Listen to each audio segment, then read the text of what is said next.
Nothing funny. He's going on with the super fella.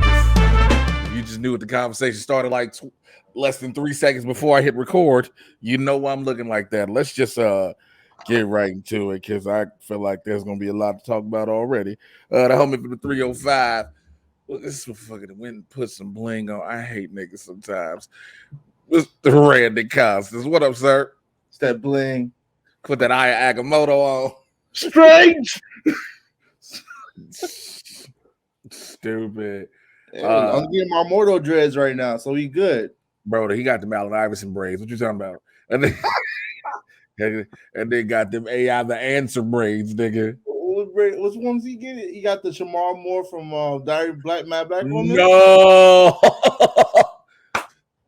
Say he got the first one we see of a light-skinned nigga trying to save a black woman. That's got little bandana over the braids. So you don't see the hairline? Right. Swear. Dog, I was actually rewatching the first season of P-Valley. That's why I've been singing the theme song. Brilliant, man. It's a brilliant show. Sir, I need you to be legit serious. It's a legit brilliant show, minus all the beautiful ass. Like, let's just call it for what it is. Because it's based, for those who don't know, P-Valley is based off a play, Pussy Valley, back at Torrey Hall. And it's about women working at a strip club in the Mississippi Delta, and club known as Pank. And the Pank, we going back on the 3rd. We're going back on June 3rd. On June 3rd, we're back at the Pank. You know what I'm saying? Hey, let me tell you something. There's 3 main rules for you walk in the Pank. There's no funny money, no bullets, and no motherfucking chips. Uncle Clifford is the most hilarious person on television, period. I was sitting up watching some interviews with him, Nico Anon, who plays Uncle Clifford, because I was like, okay, first of all, I was like, this has to be an openly gay dude. The way he's portraying, he's openly gay. But to take from being just a regular openly gay man to understanding the non-binary thing, and him saying how he reached out to different non-binary people to understand it and get it. And I was like, okay, because they, let me tell you something. If y'all ain't seen the show, they have Uncle Clifford dressed like the baddest of bad bitches through every episode. Mississippi Dime. Man, listen. It's a good show. It's like, it's a lot of moving pieces. And the story is solid, dog. The story is just solid. Like, it's, it fucked my head up when I found out a girl who plays all the night is British. Oh, bro. I think she was in Harry Potter or something like that. She's in Harry Potter. She was in Harry Potter. And I found that out the hard way. I was like, oh, she's British? The Drea clone? Because you like Drea. You already know who Drea is. I think what makes that show so appealing is the world. Like, you feel like you're in the middle of the fucking Mississippi. Hey, Chuck Lisa. Like, you feel like you're in that town. Like, they literally transfer. Like, the show is centered around the strip club, but it's not just about the strip club, which is talk. Everybody talks with that southern drawl. Like, the way I sat back and really listened to Mercedes talk. I was like, yo. Like, that southern drawl is real, dog. It's a great show if y'all haven't checked it out. I highly here's the problem, and I was talking to somebody about this earlier. You got all these dope ass shows, right? And the problem is they're all scattered. So when we keep talking about all these streaming networks and everything you got to get, or cable, that's how this shit get added up. Like, now, like, you don't have to have cable to watch many of the shows that come on cable networks. You can either get the add-on, or you can get, a regular other streaming site like Hulu. Yeah. But, like, okay, I'm not going to pay for Hulu with live TV. I'm just not going to, bro. I'm not paying that $70 damn near. No, that's basically cable. Like, the fuck out of here with that. That's the thing, though. Most of this shit is cable prices. When you add up how many streaming services you get, plus your internet, that is the price of what you were paying for cable anyway. For me, the only type, I don't even want cable. I would rather have Dish, because for one reason, I can get East Coast feeds. Like, I've been looking into shit. Like, I want to be able to, like, they have all these different sites you can buy, like what is it, Philo, Pluto, all these shit to say that you live Right. TV. But my thing is, if you're not finna give me, because I just want East Coast feed. I don't want West Coast feeds. Well, you know what? I got something I will holler at you about after this thing. But Okay. I paid $35 a year for it, and I got everything. East Coast feeds of everything. Yeah, we definitely gonna talk about that when we get done with this. Yeah, I just cooked it up a week ago. Yeah, bro. Okay. We're gonna talk Fire. about. But But I worked the wedding this weekend. how was it? It's my old boss's wedding, so he's like 52, but he's like a dad to me, Mhm. and he's getting married to a chick that's 10 years younger than him. Of So she's like course he is. 41, and Oh, she's white. that's not super young. That's That's not not super. super young compared to what I thought you was gonna say. No, but like they've been together for like 15 years. Oh, okay, Yeah, never mind. on 15 years on and off, but they decided to get married. So, and I was like, this is interesting, but his wife's like from Nebraska, was like the weirdest thing too, because he's like a Queens nigga all day, like raising Canaan type nigga. Like, You know what? That's the funniest shit though about certain places: Miami, Los Angeles, Chicago, New York, certain big cities. Like when two people get together, they don't normally be from that city. It'd be from the most worlds apart places, swear, and they come together. You know what I mean? like they were serving this beer called Bush Light, and like all the You never niggas, had Bush Light, what the fuck is Bush? but BUSCH, Bush beer. Yep. We looked at that like, yo, what is a Bush? Like we say, we Mhm. want the Hennessy and the Kettle One and the First of all, let me tell you Tito's. something. I'm gonna say this, and again, there may be black people that watch this that's gonna disagree with me when I say this, but Hennessy is a tool of the devil. Hennessy's overrated, bro. Unless it's the white Hennessy from the Caribbean. Bro, Hennessy's okay, overrated. that's just what I was about to say. It's gotta be Hennessy White. Hennessy White is the smoothest. Cool, like that shit don't burn. That shit don't have you around this motherfucker ready to beat everybody in the neighborhood's ass. It's Like a Ezra real, Miller. huh? Like Ezra Miller. Man, let me tell you something.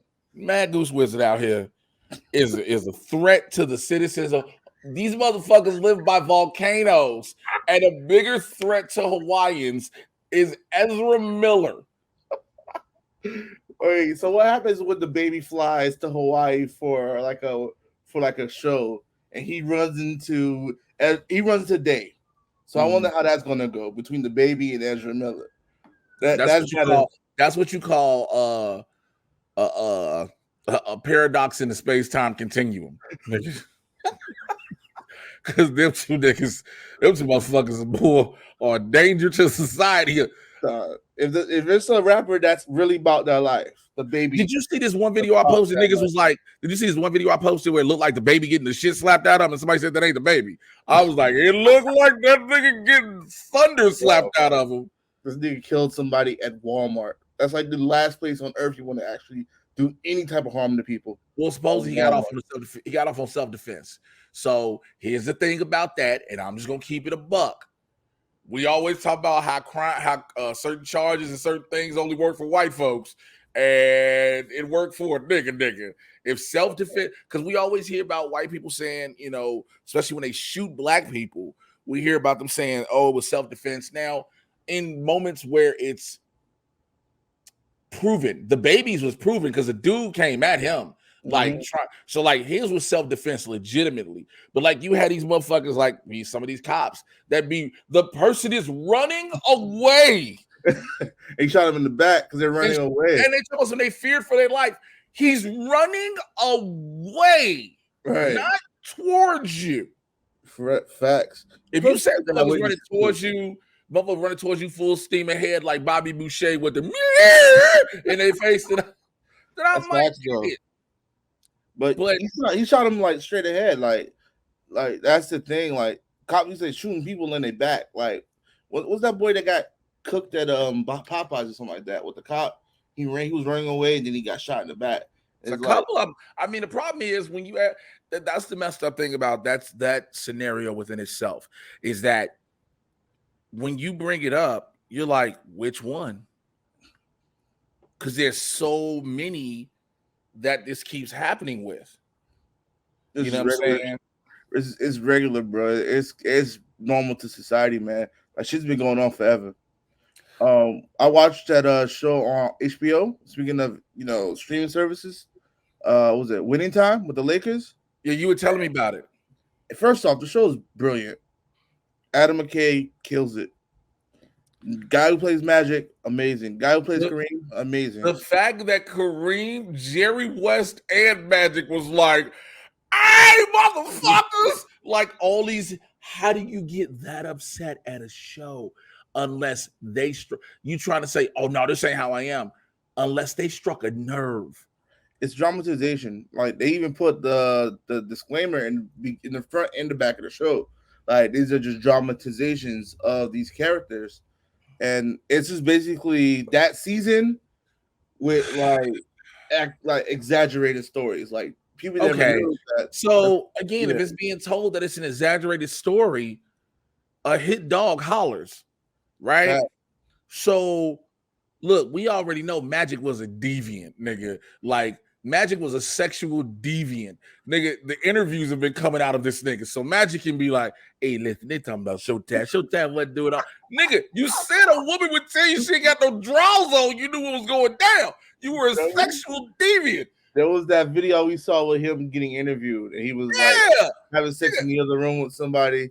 I was like, "Yeah, go catch up to Hey, you, listen, Magic." everybody want to be with Showtime. I said, listen, I'm about to drop 72 points in the game. Then you'll say, if I out the shower, you can be right there waiting at the shower. Like, Magic, you are a fucking deviant, okay? You shut up. All he did was like eat pussy and smile at the cameras, bro. Like that's all Magic did. Hey, listen, sometimes you got to put your face in the holies of holies, okay? Listen, everybody want to be like Showtime. Like, So there's the thing with that too. Like there's the one where he's talking to Cookie, right? Who's his wife right now. But on the show, they're like dating their friends, and her friend come around. He's like, "Yeah, I told you that I was gonna hook you up with Magic." And he talks to Cookie 1 second, and she leaves, and then the coming out is her friend, adjusting her bra and shit. It was like this nigga Magic just a monster, dog. He's a first of all, fucking monster. Cookie Johnson, Erling is That's the not their name. epitome. That's a real name. Is the epitome of a ride or die chick That's what you need. That's what I need. because she was with this nigga when he got diagnosed with AIDS. She was pregnant, I think, when that nigga got diagnosed, and then the baby was negative. She was negative, and Cookie, they have not separated. Like, I need one of them, bro. let's just be honest, y'all. There's some women who would just be like, it'd be some chicks that leave. You got crabs, nigga, I'm gone. Like, not even gonorrhea or syphilis or, you know what I'm saying, herpes in which you keep forever. Motherfuckers have, hold on, what the fuck? I'm at Coachella, but not tonight. I hate motherfuckers keep tagging this nigga about what you doing tonight. Is there blurs after dark nights? Niggas, I'm at Coachella. I don't care. I'm so jealous. I'm low key, I'm jealous. And also I'm kind of like, because I'm reading a tweet somebody sent to him and he would tag me. Here's the thing. I'm kind of like this. There's a catch-22 about how I feel about not being at Coachella. I feel like because that just seems like something like, especially with the pandemic this whole that's thing. the number one thing, nigga. Like, it is still a panorama in these streets. Like, niggas keep forgetting. And then in LA, they just like Deadline sent out a article like 2 days ago that said the Los Angeles County numbers of COVID have skyrocketed 75% in a week. Yeah. Of course, it's like Rolling Loud happened in Miami, and the spring break, and all these kids coming down here got our numbers going ridiculously high too. Like, no, not doing that. Bro, I keep having the same argument with niggas all the time. Niggas be like, well, if you vaccinated, ain't shit to worry about. It's just a bad cold or a flu. Nigga, I don't want a cold. No, exactly. Like, niggas got to work out here, bro. Like, no, we don't need that to stop us. It's so funny because I'm on Instagram and I'm looking at like Vanessa Hudgens out here being like very mollied up and all that shit, and all these other chicks, and I'm like, yo, y'all really enjoy doing all that Coachella type shit. That's just not me. I'm too much of a nigga, bro, around that shit. Like, I can't do it. I can't be around. Even if it wasn't a pandemic, bro, I can't be around that many people like that. My anxiety get too bad real quick, and the wrong nigga make the wrong move around me, and I'm starting to riot. Dog. I told you I was caught in the middle of Ultra once. No, I you ain't think telling I me. took some drugs because I think it was drugs. It was liquid drugs. But I took a train from where I worked to downtown Miami where they were holding Ultra. Ultra's like the biggest EDM party ever. And Oh, biggest EDM party. So some guys like, yo, bro, we're having so much fun. You need to drink this. You gonna turn up. I'm like, well, I'm down here. I got shit to do. I took it. Swear, I was stuck on that train for about 3 hours in a zone, straight ahead. I don't know what the hell happened. Like that whole thing was crazy. I think I seen a girl make out with a tree once. Like that whole thing with the whole Ultra Fest shit was ridiculous, bro. bro, I remember it was like 2010 or 2011 when I was still in Chicago, and I was working on the radio there, and we had a radio show, Educated Insanity, me and my co-host Jared Bang, and we got approved for press passes for Exotica. Oh, I'm trying to go this year, bro. Okay, so we got approved for Exotica. So we go, and one of the booths had this thing that was all natural versions of your favorite recreational drugs. So these were like, you didn't have to worry about impurities and chemicals. They figured out the natural shit to make natural things happen. So there was a natural there, and they come in like bottles like 5-hour energy. First of all, let me make sure I tell you how the size. So there was one, it was called Euphoria, and it was the natural version of ecstasy. So we was like, me and my boy, me and my co-host, mother, we was like, fuck it, it's natural. It's like it's cool. So we took the bottle and we downed it. And the chick behind the counter was like, no! And we were like, what? She was like, you was not supposed to drink the whole thing. Nigga, when I tell you, I have never smiled so much in my life. You was on your magic. Bro, we was around this motherfucker just like, it got to a point. So afterwards, like after that night, later that night, my co-host had to host a rap showcase. So we there, bro. We was still there, high, happy, and we was playing pool. Like I don't want to be high no more. That's kind of how my first edible experience went. Like I took too much and I just did not want to do it. Man, And that's kind of how I felt. I actually want to go to one this year. You know, they all the women are the same anymore, but like I know what I'm excited. Like I grew up in the 2000s, Lacey Duval and Pinky with my shit, and them chicks are gone and retired. So man, like, Pinky, man, listen, let me tell you something. Listen, so I said Pinky looks like a thumb right now. I'm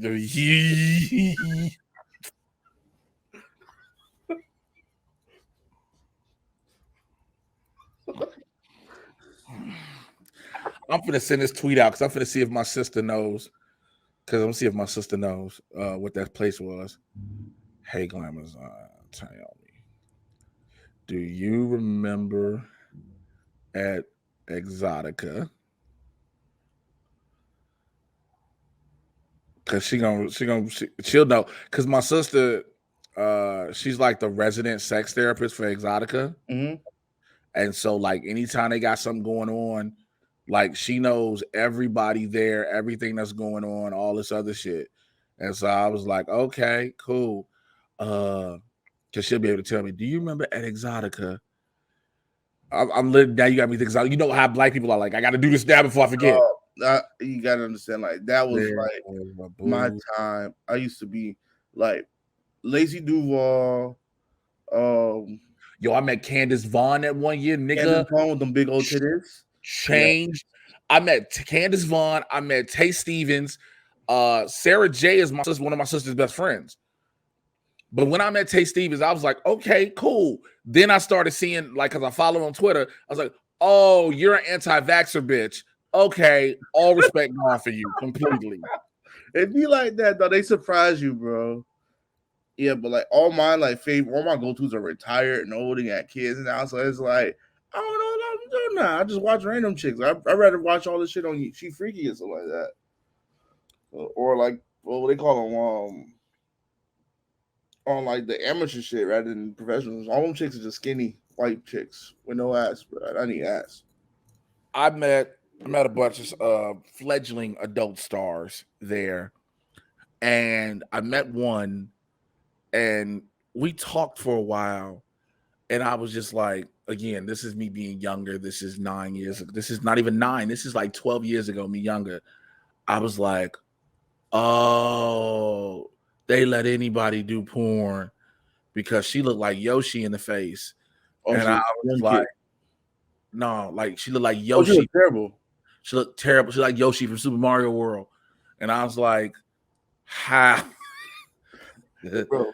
They just get bodies, bro. You should understand that. She didn't, but that was the thing too. Like, again, this is younger me. I was like, she didn't even have she was like fucking she was like this. Oh, I hate that shit so much, dog. And so I was like, huh? And so like we didn't have like smartphones weren't the way they were with the way they are now. So you couldn't immediately like just start Googling and looking like who the fuck. And then it was dude, it was an experience because like I said, meeting a lot of adult film stars and meeting them up close in person. I think for me, it's Oh no, you there?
I have no idea what the hell just happened. You stuck like this,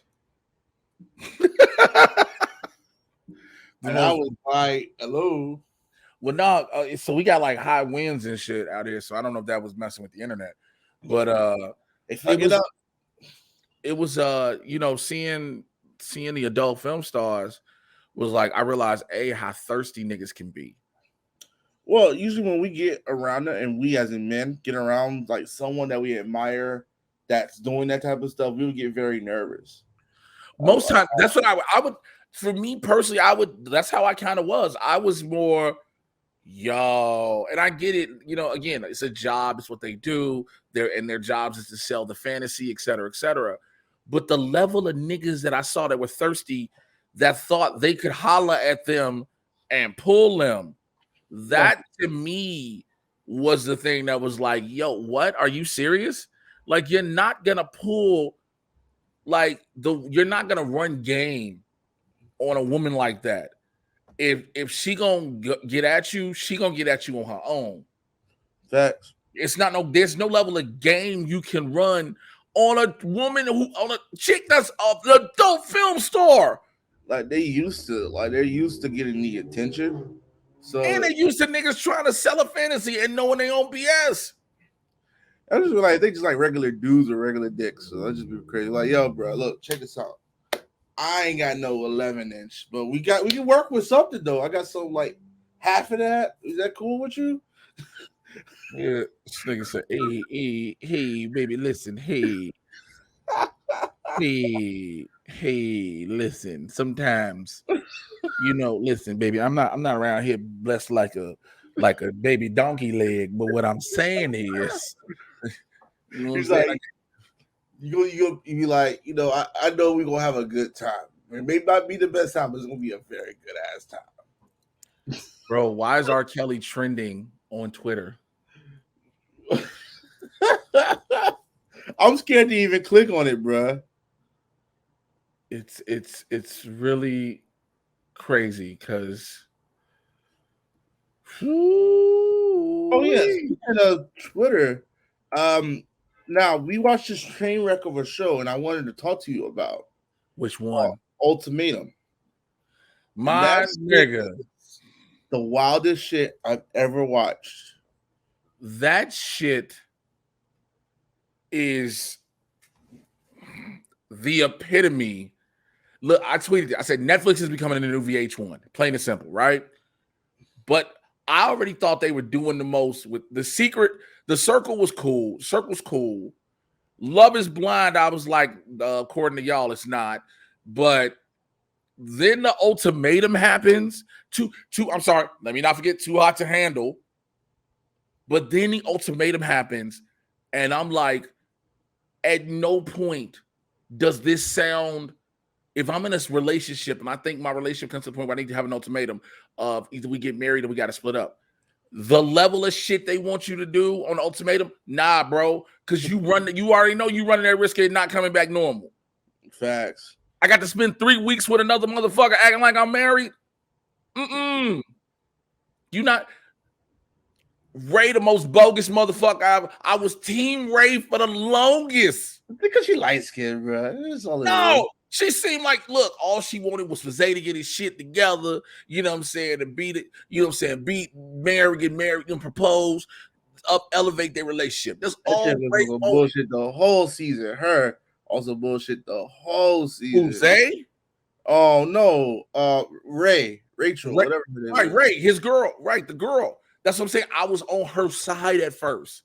Then I was like, I think she fucked Jake. She tried because they kept trying. Nigga, so this is how much I'll be into this, y'all. For sure, there's two people that had sex in there. Two couples that had sex during the show. That Shanique chick with Zay and Jake and Ray definitely smashed. They for sure fucked. Shanique fucked for sure. I know for you can't tell me because he just naturally looked guilty, right? But Shanique be trying to spin shit, and then Jake and Ray, man, y'all just you don't know people. I was Googling. They kept trying to say, no, we kept it professional. We kept it a certain respectful, not professional, respectful. We kept it. Nah, y'all didn't. Because that's the thing, too. My thing is like, okay, you split up. So for those who don't know the premise of the show, one person decides look, we need to elevate this relationship. We should get married. The other person, I need to make this ultimatum to my partner. Here's the biggest problem I have with that first thing. Number one, all these motherfuckers in their mid-20s. Exactly. Like everybody, besides one couple one was 30, one was 26. Yeah. Really, everybody was 22 to 26. Talking about something we need to get married. Like, no, first of all, you don't. But so what, and it's hosted by Vanessa and Nick Lachey, who's like basically like, yo, messy relationship, we doing the show. So what they say is the couples are gonna split up for 3 weeks, and they're gonna get partnered with random people, chooses them. Like they just gonna be choosing people, and then they'll live together in a trial fake marriage for 3 weeks, then go back to their regular partners for 3 weeks, and then decide what happens. So, and then everybody kept saying the same thing. And I knew it was some shit when all the dudes kept saying this one thing. So it's like we breaking up. It's like we breaking up. It's like we breaking up. So I'm like, oh, you're saying that because now you want to validate if you do some dumb shit. We broken up for 3 weeks. That's fact. Nah, bro. Couldn't be your boy. I was like, wait. So we're technically broken up? Meaning like that chick didn't like trip, fell, land on the dick, right? That's cool, right? That's cool with you? Nah, bro. We're not gonna do that because then it's not even if you're a guy, if you're a girl or woman, someone, because the problem is if you're just living with somebody for 3 weeks, right? And of course, you're living in the city, y'all. So what they do now, I notice, is they don't bring people in from outside cities. Wherever the city is filmed, the people are from there. So that's why they were able to go. If you notice, like I think it was Shanique was able to go to work. Yeah. Because she lives there.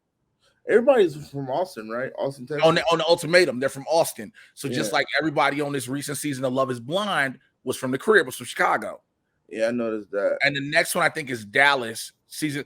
By the way, they've already filmed. They up to season 5 set. Oh no, they know what they're doing. Netflix knows what the fuck they're doing, bro. Netflix filming all this shit quickly. All of that. I think they already doing the Circle too, because I got something in my email about the Circle. Yeah, I know. The Circle supposed to have dropped this. It's supposed to drop last month or some shit like that, but it didn't. But nonetheless, so now if you living with a motherfucker, you with them on a regular basis, you gonna eventually, more than likely, if you're trying to make this thing work, you're gonna fall for this person if y'all get a connection, because you already are with somebody because of attraction physically, right? Old girl though, Alexis, got her motherfucking heart broken, and that's what nobody found her attractive, because nobody found her attractive, and she thought she was the shit. That's why she talked all that shit about Kobe, because he was like, I don't find you attractive. It hurt her fucking pride. So it wasn't because she was like, oh, I think Kobe's a bad. Nah, he hurt her pride, and she tried to make it up.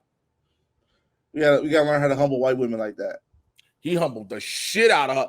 But did he humble her though? Because at the same time, him trying to humble her, you know what I'm saying? Him humbling her, she became more of an asshole. Remember when they brought her back for her bachelorette party and shit? What you think of Kobe? Kobe looks terrible. Why are you serious about him? His chick was all up on Randall, bro. And that was another part. I was like, bro, you couldn't convince me that Madeline wasn't fucking Randall. Because the way she kept talking, she was throwing pussy at him. It's again, you see these things for the men and women on those shows. There is just general talk about how nice a person is and their personalities and things like that. There's a general discussion you have about that. But there's also those, you see what I'm stepping around. Mm-hmm. He's just so attractive. It's just something so sexy about him. Oh, you want to fuck. Oh, exactly. And again, you don't have you're not stuck under the whole I'm still in a relationship, guys. So now you can do what you want to do. It was her, Madeline, and then her friends were all thirsty too. So it was like, these the white girls that fetishize black guys a lot. Where the hell are they? Because you saw one of her friends was basically like, yo, so if you don't want them, I'll take them. That was true, dog. Go ahead, I'm sorry. No, that was what I noticed, like, bro, like, yeah, I think he smashed Madeline, but I don't think, I just seen at the end she was pregnant. Serious with the guy Kobe? Yeah, but I think she got her row off. She got it off what she wanted to get off. Yeah, that shit was crazy. Because where the women like that fetishize black guys where I'm at? Because I'm trying to find them bras. No, they're everywhere, bro. They're everywhere. Listen, I see them all the time at work. Also, let me tell you how Jake ain't shit. Let me tell you how Jake ain't shit. This little light skinned Drake nigga. I was gonna say light skinned dude, yeah. This nigga literally tells April, yo, I can't get married. I don't want to be married with you. We can't do this no more. I'm done. Blah, blah, blah, blah. My feelings, et cetera, which are valid. And she's like, okay, she's hurt on the bench. April's hurt. The nigga literally says, it's not like me and Ray about to run off. The next scene is this nigga run off with Ray. Bitch, here go 2 tickets to anywhere in the world. You want to go? What? Nigga, you just said that nigga is terrible. A terrible person. Lousy niggas. I'm sorry, that they just knew how to like get like the worst people ever. Worst, like good looking people together, and they just got all types of shit going on with the cameras rolling. They were like, yo, hey, bro, like, be terrible. That's all they said. Just be awful. Because you can't put ugly people together because ugly people like they ain't got nobody else. We ain't got nobody else, so we faithful. That's facts. Options run dry. Nigga, ugly people, we like that's my heart. I'm with her. You all sleep on the couch. You can take the bed. I'm good. Like I just No, I'm gonna be like that's just how it would go. Because like uglier folks, it's gonna be a little bit harder. Like Man, y'all, I'm telling you, y'all lucky I'm not like 6'6" and light skinned, bro. I would have been the worst nigga on earth. I ain't even gotta be light skinned. I be six. Let me be 6'6" on the size I am right now. I'm fucking everything. I'm indiscriminatory fucking. They just gonna be like, yo, sir, we're gonna have to ask you to move out the building because we think you're running prostitutes. I'm not running prostitutes, I'm just fucking. That's why he told me to make sure I maintain my gym body, like go to the gym. Damn, what? But I make sure I keep on working at my body because, yeah, especially with dreads, I'm trying to get on that level before my 40s. Let me tell you something. I be at work and I joke about it a lot. Be at work and normally before the nightclub, depending on the like maybe a Friday or Saturday, there's like different bands that perform because it's the Federal is a part of the Knitting Factory, which is a whole big chain of things. So there's always like bands in their crowds, and there's always some drunk white women there. Just gonna call it for what it is. It is what it is. And they are by far some of the most handsy motherfuckers ever. Like there was last week, and I'll never forget. There was literally a white woman. Like she was drunk, and I saw she was kind of buzzed. She walked past me because again, I have a black my work clothes are a black polo and some black pants. I wear black joggers, so I'm comfortable and I can move around. Last pair of black pants I wore, I ripped them bitches up the ass. I was like, nope, be some black joggers, I can move. But Get them joints from Burlington. I know, right? Yeah, but the motherfucker be a size 49 anyway. But so I always have my sleeves rolled up. Again, that's just how I am. The white woman goes past me and she just like stops and goes, "Oh my God," and just starts rubbing and molesting me and just like, "You are the most beautiful man I think I've ever seen." Yeah. And I'm flattered, first of all. I'm appreciative of it. Thank you so much. I was like, blase. And she's still just a rubbing. And then she goes to walk off and then she just grabs again. And I was like, huh. I laughed because I'm thinking to myself, number one, if I did the exact same thing that she did in the exact same manner, I'm going to jail. Bruh, you gonna get thrown underneath the jail, bruh. I'm not even just wrong. I'm going to jail, right? Two, okay, clearly this white chick is at the point where if I try to fuck, I could fuck. But she's so drunk, I don't want to take her to this back bathroom that I got the code to that really don't nobody else have and fuck her. And the next thing you know, she sober up and was like, I got dick down by a nigga with thick shoulders. Like I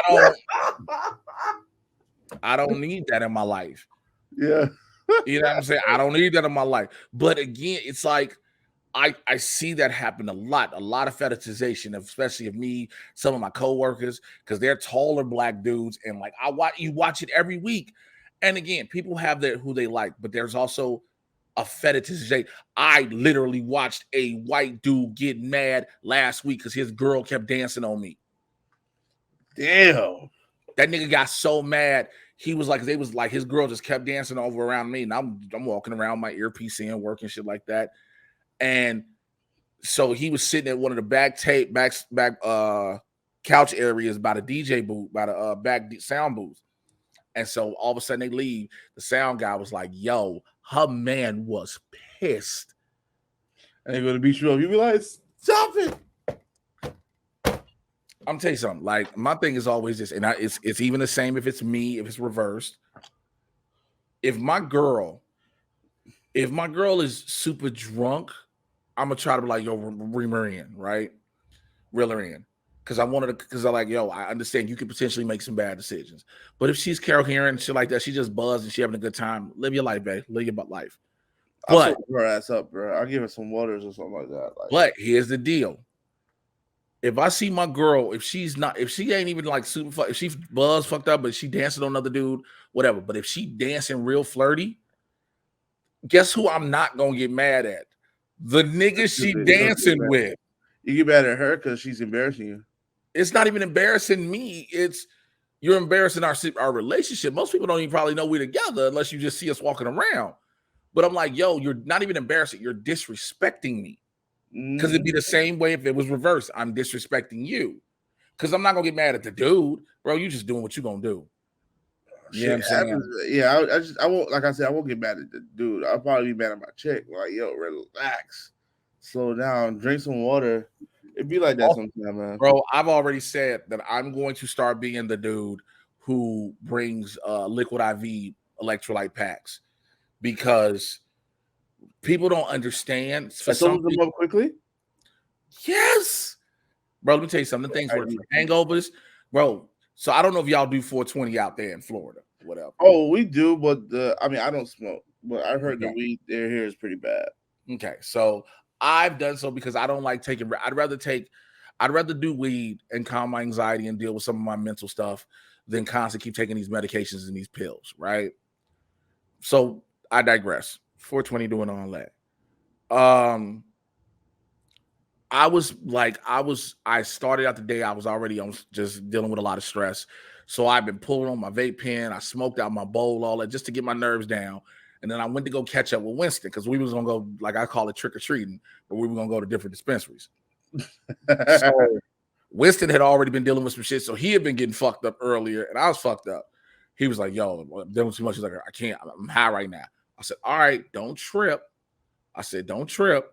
Here, take this." He's like, "You got one of those?" I was like, "He was like, you got a." He's like, "What you got?" I was like, "Here, take this." I gave him the liquid IV pack. I was like, "Put it in some water, shake it up, drink it." I said, "Trust me." He did it, and I did it too because I was so fucked up. I was like, "Yo, I need to come down." He was like, "Shit, it worked within like 10 minutes." Oh, I might have copped that. Bro, I have found like I like to like if I go out and I'm just kicking it and have fun, especially if I'm just having fun, there's nothing pleasantful about blacking out because I've never heard of anyone who blacked out and did not do something stupid at a point. I've done something real shitty and blacked out. You see what I'm saying? You never in my 20s, bro. Like I'm in my 30s now, so it's like shit. I can't do that. But you know what I'm saying? You never hear about. I never heard of a person who said they blacked out and it was just a fun night all around. You always hear that. Well, let me tell you what you did. Okay. Like the fucking hangover and shit. Bro, if I go, like if I'm out, like I'm at the Improv tonight, and I think I'm hosting the show, so I'll be on stage all night. But after the show, I can go to the bar. Again, I'm one of the comics of the club. I can get drunk all night if I want. Guess what? I will be bringing me a electrolyte pack with me. So if I hit that point where I'm like, oh, I feel it, let me come on down. Like the Price is Right. Yeah, I didn't think what we mean. I think as I gotten older, I kind of like I still drink Hennessy and like the Kettle and the Tito's and all this Patron because I love Spanish pussy. So it's just whatever. So loud. But the thing is, I started to like slow down on drinking to like get drunk. I just know when to be like, all right, this is my cutoff here. I can chill. But my sister's husband, he gets too emotional when he drinks, and then he talks passionately about football shit. And I'm like, bro, you gotta slow down, bro. You gotta know when your limit is. And it's the reason why people who get that drunk are the reason why I don't talk about being a wrestler on stage. Really? And it sounds weird, but the reason being is drunk people at comedy clubs will want to have I've had one dude who wanted to have a 30-minute conversation about wrestling after the show while other people are trying to talk to me. And I was like, nope, not no more. If you can't have a quick 5-minute conversation about this shit, because it's a deep conversation. I know how it can go because, again, I'm in the business. I get it. Man, listen. But look, I got to wrap this up. So go ahead and tell people how they can find all the shit you got going on and everything. RJC Vids website, RJC Lifestyle, the Twitter. I got my Facebook back after 8 months, and I changed up the picture and all that shit. So Randy Cousins on Facebook. I got 2 of them things. One like me, like this. That's the church one, and the one like this is my G one. So y'all follow me there. I got a lot of shit going on. Oh yeah, football season coming, but you're about to get back to work. Yes, sir. Y'all already know where I am everywhere, Twitter, Instagram. Again, June 18th, Blurs in the Hood live at the Bourbon Room in Los Angeles. I'm going to say these on every single video until the show happens. June 18th, Saturday, Blurs in the Hood, Bourbon Room, Los Angeles. Holla at y'all for the next one. Take care. Now.